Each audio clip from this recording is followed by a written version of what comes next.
नमस्कार दोस्तों, स्वागत है आप सभी का। दोस्तों ये वैकेंसी आई है हमारे पास पुलिस मुख्यालय, गृह विभाग, मध्य प्रदेश शासन के अंतर्गत जो सूबेदार के पद होते हैं, शीघ्र लेखक और एएसआई यानी कि सहायक उप निरीक्षक के जो पद होते हैं अनुसचिवीय, उनकी भर्ती यहाँ पे आई है।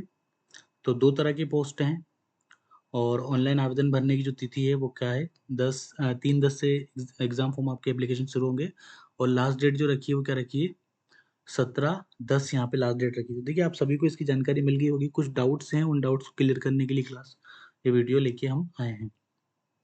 तो 2 तरह के पद हैं, एक एसआई सूबेदार का है और एक एएसआई का है। इसमें जो सबसे मेन चीज़ जो सबसे ज़्यादा कन्फ्यूज़ कर रही है, वो एक चीज़ क्या कर रही है कन्फ्यूज़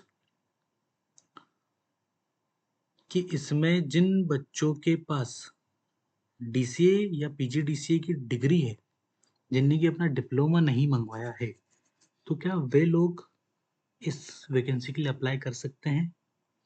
तो इसका प्रश्न ये है कि आपको इस वैकेंसी के लिए अप्लाई करने के लिए आपकी जो सेकंड सेम की जो मार्कशीट रहेगी, जैसे डीसीए और पीजीडीसीए 2 सेमेस्टर में होता है, तो सेकंड सेम या फिर जो फाइनल सेम जिसको हम कहते हैं, उसकी जो मार्कशीट है, आप यदि उसको भी अपलोड करते हैं, तो आपका काम चल जाएगा। डिप्लोमा उतना ज़रूरी नहीं है।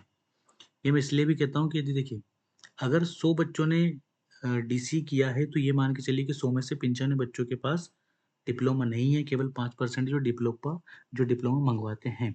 तो यदि आप सेकंड सेम की मार्कशीट लगाएँगे, तो भी आपका काम चल जाएगा। सूबेदार की बात कर लें, तो इसका जो ग्रेड पे रहता है कितना है, 3600 है। एएसआई का 1900 के समथिंग रहेगा। सैलरी वही है, इसकी 60 के समथिंग बनेगी और इसकी 28 30 के समथिंग इसकी सैलरी बनेगी। लेकिन फिर वही चीज़ आ जाएगी 70, 80, 90% शायद इसमें भी लागू होगा। ये यहाँ पे दिया हुआ है ना, प्रथम वर्ष में 70%, द्वितीय वर्ष में 80, तृतीय में 90, तो बात वही घूम फिर के स्टैंड बाय पे आ जाएगी। सिलेबस की बात, सिलेबस ने काफ़ी कन्फ्यूज़न डाला है। देखिए क्वालिफ़िकेशन की बात कर लें तो स्टेनो के लिए 12th होना चाहिए आपके पास। शॉर्ट हैंड में आपका 100 का डिप्लोमा होना चाहिए। 80 का डिप्लोमे की बात नहीं हो रही है, 100 के डिप्लोमे की बात हो रही है, क्योंकि 100 की स्पीड से ही आपका स्किल टेस्ट भी होगा। सीपीसीटी माँगी है, तो यदि किसी के पास सीपीसीटी इंग्लिश में क्लियर नहीं है, केवल हिंदी और कंप्यूटर पास आउट है, तो भी वो इसका फॉर्म फिल कर सकता है। लास्ट में हमारा क्या जाएगा यहाँ पे, विश्वविद्यालय अनुदान आयोग से मान्यता प्राप्त संस्थान सभी मुक्त विश्वविद्यालयों से कंप्यूटर का डिप्लोमा जो आपका डीसी पीजीडीसी होता है कुछ भी चलेगा। आईटीआई से यदि कोपा किया तो वो भी चल जाएगा। एएसआई के लिए भी वही है, 12th मांगी है, सीपीसीटी हिंदी इंग्लिश से होना चाहिए और एक डिप्लोमा आपके पास होना चाहिए, इसमें स्टेनो नहीं मांगा है। चलिए आगे देखते हैं। तो ये आपकी कुछ एज रिलैक्सेशन है, इसको आप देखिए। सबसे मेन चीज हम लोग बात करते हैं किसकी, सिलेबस की। क्या सिलेबस दिया गया है, तो सिलेबस का इस बार क्या किया गया है, पूरा कचरा कर दिया गया है। पहले की तरह से 40 नंबर का कंप्यूटर आता था, तो अब वैसा कुछ भी नहीं आएगा। 40 नंबर का इन्होंने क्या दे दिया है, सामान्य ज्ञान एवं तार्किक ज्ञान दे दिया है। 30 नंबर का इन्होंने क्या दिया है, बौद्धिक क्षमता एवं मानसिक अभिरुचि, ठीक है। 30 नंबर का क्या दे दिया है, विज्ञान और सरल अंकगणित। तो 30 नंबर में से यदि हम लोग मान के चले तो 15 की साइंस आएगी, 15 का इसमें मैथ आएगा।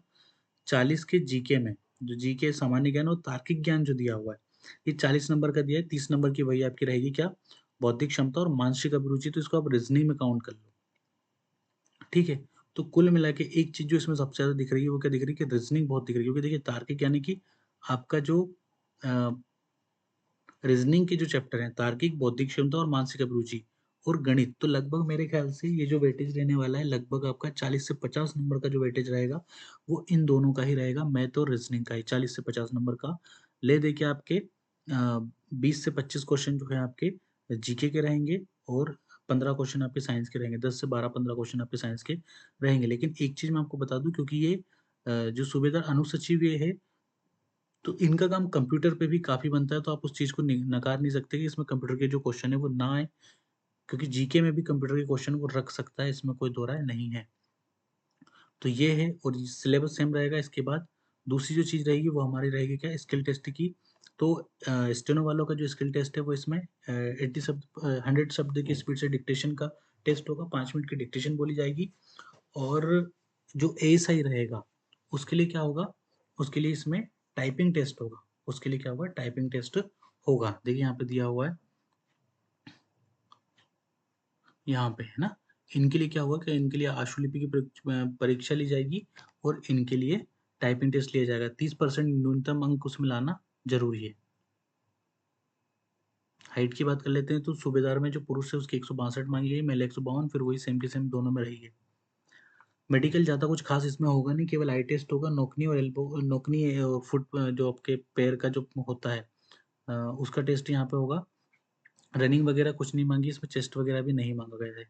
तो ये चीज़ है यहाँ पे, बहुत प्यारी वैकेंसी है और बहुत अच्छी पोस्ट होती है सूबेदार की, सीधा प्रमोशन आरआई पे होता है।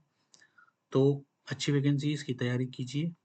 सिलेबस ज़्यादा टफ नहीं है, लेकिन हाँ, ये चीज़ हो सकती है कि पहली बार सिलेबस चेंज होके एग्ज़ाम हो रही है, तो या तो बहुत ईज़ी पेपर आने लगे या फिर बहुत ही ज़्यादा टफ पेपर ये लोग बना दें, दोनों बातों में से कुछ एक बात हो सकती है। दोनों तरह से तैयारी करके आप चलेंगे तो आपका काम बहुत क्या हो जाएगा, ईज़ी हो जाएगा। तो इसी चैनल पे जुड़ने के लिए देखिए क्या करना है कि सूबेदार के और एएसआई के लिए हम कंप्यूटर के क्वेश्चंस तो नहीं करेंगे, लेकिन जीके यहाँ पे पूछा गया है, जीके की बहुत ज़्यादा डिमांड है।